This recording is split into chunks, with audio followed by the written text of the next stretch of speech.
Marseille, la deuxième ville de France, mais aussi une des plus pauvres. Ici, comme dans la banlieue nord de Paris, se développe un phénomène, les bandes de filles. Des gamines, souvent très jeunes, qui, quand elles sont en groupe, multiplient les actes de petite délinquance. Samia, Yasmina, Cindy et toute la bande rentrent d'une virée en ville. Elles ont entre 14 et 16 ans et elles sont inséparables. Même à la tombée de la nuit, ces ados ne sont jamais pressés de rentrer chez elles. Comme d'habitude, elles vont prendre leur quartier dans cet immeuble, devenu leur QG. Faut pas gêner, madame. Non, je rentre chez moi. Allez-y, allez-y. Oui. La présence d'une bande de filles bruyantes dans la cage d'escalier dérange les locataires. Et alors, on va crier. Ne criez pas. Le bloc, il est pas vous. Non, mais j'ai le droit de demander. Tu te calmes. Non, je me calme. Tu te calmes, j'appelle quelqu'un pour vous enlever d'ici. Allez-y, vous voulez. Allez-y, on va voir si on va partir de là. À la moindre étincelle, le ton monte. Madame, cherchez pas la merde. Ne me faites pas chier. On va attendre là. D'accord? Non, j'en veux toujours la deuxième chaise.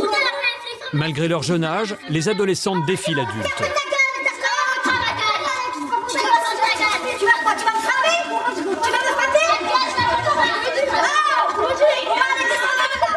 Très vite, les insultes fusent, la dispute dégénère et les coups ne sont pas loin. Chez nous, qui c'est qui fait le bordel ici? Ça s'acheter comme il qui c'est comme il pense. Personne n'habite ici. D'autres voisins s'en mêlent. La bagarre éclate.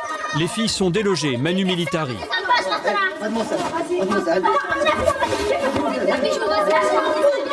Pourtant, jusqu'au bout, elles continuent leur provocation. Insolence et mauvaise foi.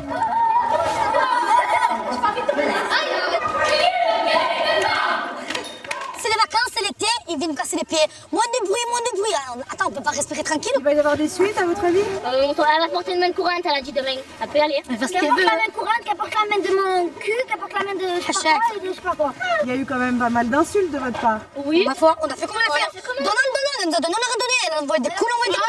Mais la femme, par contre, elle a pas touché. C'est une femme âgée. Mais sa fille, par contre, elle a pris des coups, elle. Putain, il a tout mis, la façon. Défier le monde des adultes et l'autorité, c'est ce qui les amuse. À peine sorties de l'enfance, ces jeunes filles adoptent les mêmes comportements que certains garçons. Injures, agressivité, bagarre, c'est leur quotidien. Coucou les policiers. On s'en fout. Nous sommes dans les quartiers sud de Marseille. Ici, plus d'un habitant sur 4 a moins de 20 ans. Dans ce département des Bouches-du-Rhône, 25% des enfants vivent dans la pauvreté. Pendant plusieurs jours, c'est ici que nous avons suivi Samia et ses copines. Elles ont toutes grandi entre ces blocs et se connaissent depuis l'enfance. Dans leur bande, elles sont une dizaine. Il y a d'abord Samia, en rose, c'est un peu la meneuse. Elle a 15 ans et va au lycée. Puis Yasmina, en noir, lycéenne elle aussi, elle aime le rap, la danse et se battre. Fadela, en bleu, est la plus jeune. Elle a 14 ans, elle est encore au collège. Manifestement, la bagarre est au programme de leur journée. Vous allez où là? En Brésil. Vous allez faire quoi? Traîner comme d'habitude. Je la merde parce qu'elle a rien à faire. Et c'est quoi chercher la merde? Coup de cri dans la tête. Coup de tête balayette. Et qu'est-ce que vous aimez dans la bagarre? Gagner. La violence. Et des patates dans la tête. C'est des fous. Une comme ça. C'est des fous comme une drogue. Et dans cette bande de filles, il n'y a pas de place pour les garçons.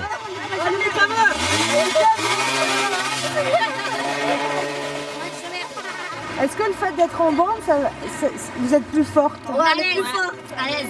Si genre notre bande ils nous voient, ils vont dire ils sont pas tout seuls et voilà.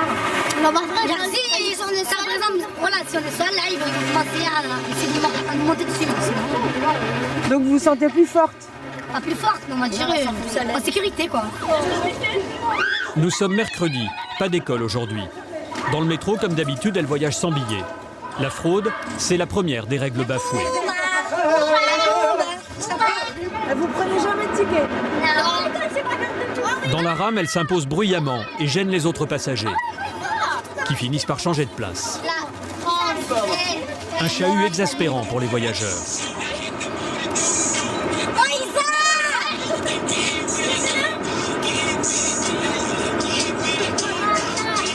Le but de leur virée, c'est cette rue commerçante.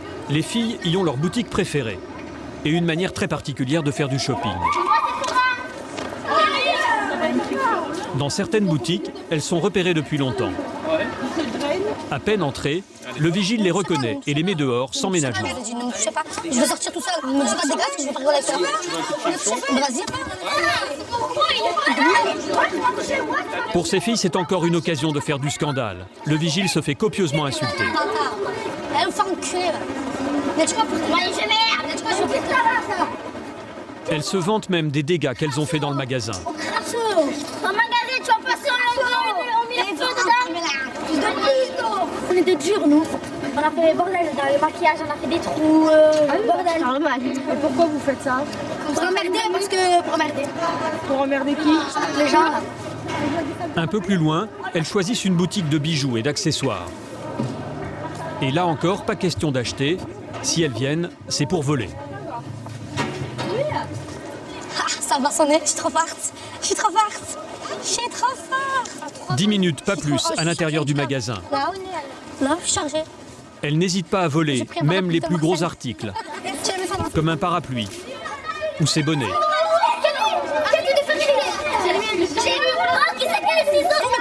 Dans une rue adjacente, elles font les comptes. Elles ont volé pour 200 € de marchandises. Ça vous procure quoi de voler?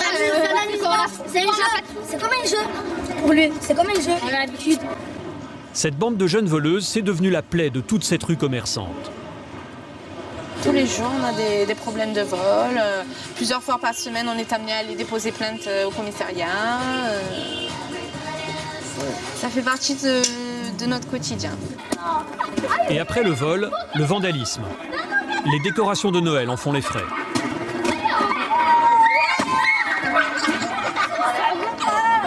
Mais cette fois, un policier les a vus. Le carton, il était là, par terre, c'est un garçon qui l'a jeté en l'air, le j'ai pris, j'ai fait J'ai besoin, j'ai pris le poubelle. Pourtant, même prise sur le fait, les filles vont braver l'autorité. Ah, tu m'as vu le prendre dans le magasin? Je t'ai vu le prendre. Oh non, mais c'est quoi? Vous avez pas honte de mentir? Venez, s'il fait ça. Bon, allez, tous tes papiers là. J'ai pas un papier. Bah, tu vas venir avec nous. Allez. Ah non, chez nous, arrête, On joue pas avec ça. arrêtez, monsieur, c'est bon. Avec ça. C'est bon, monsieur. Regardez, c'est où les... Encore, tu veux jouer? Vous voulez jouer à la délinquance? Non. Votre prénom, monsieur. Vous habitez où? À la papier. Je les veux tout de suite. Je vous jure, j'ai pas papier, monsieur, fouillez-moi. C'est bon, on écrase notre route, c'est bon, monsieur. Samia ment, puis promet de remettre les paquets en place. Le policier n'est pas dupe, mais finalement, il les laisse partir. Non, venez avec moi, monsieur.